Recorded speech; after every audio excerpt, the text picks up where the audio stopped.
There we go. Hey, boys and girls, it's me, Miss Santinello, here to read The Miraculous Journey of Edward Tulane again. So we had read chapter 19. Ugh, I don't even want to talk about it, but Sarah Ruth had passed away. And now Bryce is saying that they're leaving and heading to Memphis, that's in Tennessee. And looks like he's almost like a puppet. So let's see what happens. How many dancing rabbits have you seen in your life? Bryce said to Edward. I can tell you how many I've seen. One. You. That's how you and me are going to make some money. I seen it the last time I was in Memphis. Folks put on any kind of show right there on the street corner and people paying for it. I said that's so weird. Let me reread that. Folks put on any kind of show right there on the street corner and people paying for it. I seen it.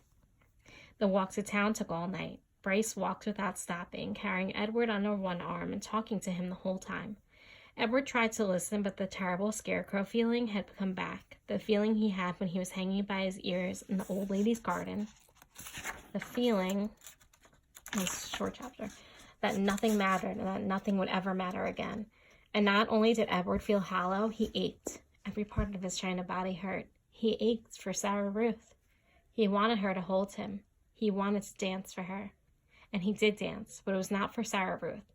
Edward danced for strangers on a dirty street corner in Memphis. Bryce played his harmonica and moved Edward's strings, and Edward bowed and shuffled and swayed, and people stopped to stare and point and laugh.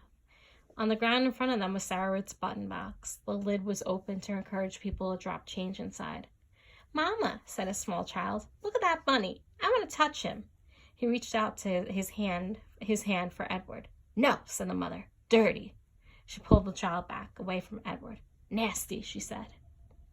A man wearing a hat stopped and stared at Edward and Bryce. It's a sin to dance, he said. And then after a long pause, he said, it's a particular sin for rabbits to dance. The man took off his hat and held it over his heart. He stood and watched the boy and the rabbit for a long time. Finally, he put his hat back on his head and walked away.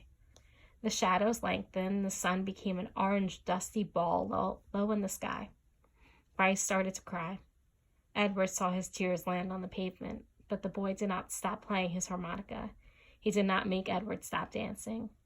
An old woman leaning on a cane stepped up close to them. She stared at Edward with deep, dark eyes. Pellegrina, thought the dancing rabbit. She nodded at him. Look at me, he said to her. His arms and legs jerked. Look at me. You got your wish. I have learned how to love. And it's a terrible thing. I'm broken. My heart is broken. Help me. The old woman turned and hobbled away. Come back, thought Edward. Fix me. Bryce cried harder. He made Edward dance faster. Finally, when the sun was gone and the streets were dark, Bryce stopped playing his harmonica. I'm done now, he said. He let Edward fall to the pavement. I ain't gonna cry no more. Bryce wiped his nose and his eyes with the back of his hand. He picked up the button box and looked inside it. We got us enough money to get something to eat, he said. Come on, Jangles. So that was a shorter one, so I think that I'll read, let's see. Yeah, I'll read the next one as well. So chapter 21. It says Neil's Diner. The diner was called Neil's. The word was written in big red neon letters that flashed on and off. Inside, it was warm and bright and smelled like fried chicken and toast and coffee. Bryce sat at the counter and put Edward on a stool next to him. He leaned the rabbit's forehead up against the counter so that he would not fall. What are you going to have, sugar? The waitress said to Bryce. Give me some pancakes, said Bryce, and some eggs. And I want steak, too. I want a big old steak, and some toast, and some coffee. The waitress looked forward and pulled at one of Edward's ears and then pushed him backward so that she could see his face. This your rabbit? She said to Bryce. Yes'm, he's mine now. He belonged to my sister.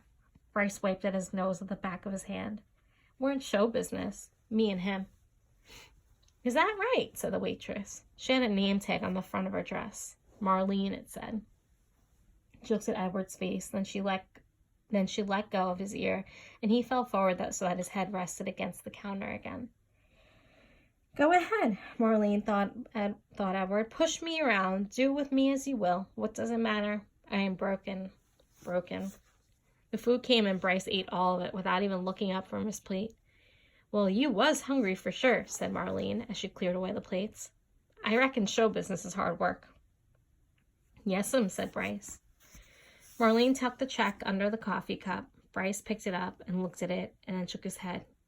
I ain't got enough, he said to Edward. Ma'am, he said to Marlene when she came back and filled up his coffee cup. I ain't got enough. What, sugar? I ain't got enough money. She stopped pouring the coffee and looked at him. You're going to have to talk to Neil about that. Neil, turned out, was both the owner and the cook. He was a large, red-haired, red-faced man who came out of the kitchen holding a spatula in one hand. You came in here hungry, right? He said to Bryce. Yes, sir, said Bryce. He wiped his nose with the back of his hand. And you ordered some food, and I cooked it, and Marlene brought it to you, right? I reckon, said Bryce. You reckon, said Neil. He thought the spatula down on the countertop. He brought the spatula down on the countertop with a thwack. Bryce jumped. Yes, sir, no, sir. I cooked it for you, said Neil. Yes, sir, said Bryce. He picked Edward up off the stool and held him close. Everyone in the diner had stopped eating. They were all staring at the boy and the rabbit and Neil. Only Marlene looked away. You ordered it. I cooked it. Marlene served it. You ate it. Now, said Neil, I want my money. He tapped the spatula lightly on the counter. Bryce cleared his throat. You ever seen a rabbit dance? He said. How's that? Said Neil. You ever before in your life seen a rabbit dance? Bryce set Edward on the floor and started pulling the strings attached to his feet, making him do a slow shuffle. He put his harmonica in his mouth and played a sad song that went along with the dance. Somebody laughed. Bryce took the harmonica out of his mouth and said, he could dance some more if he wanted to. He could dance to pay for what I ate. Neil stared at Bryce, and then without warning, he reached down and grabbed hold of Edward. Oh no. This is what I think of dancing rabbits, said Neil.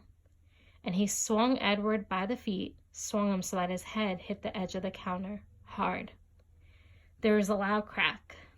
Bryce screamed, and Edward's world went black. Oh man, I thought I'd make it through this one without crying. Clearly not.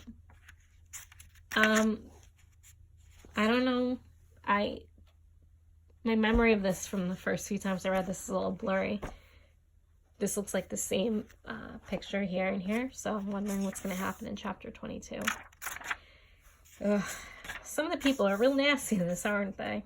You would think that somebody would have helped Bryce out, but that's what I would like to assume people would do, but not in this book.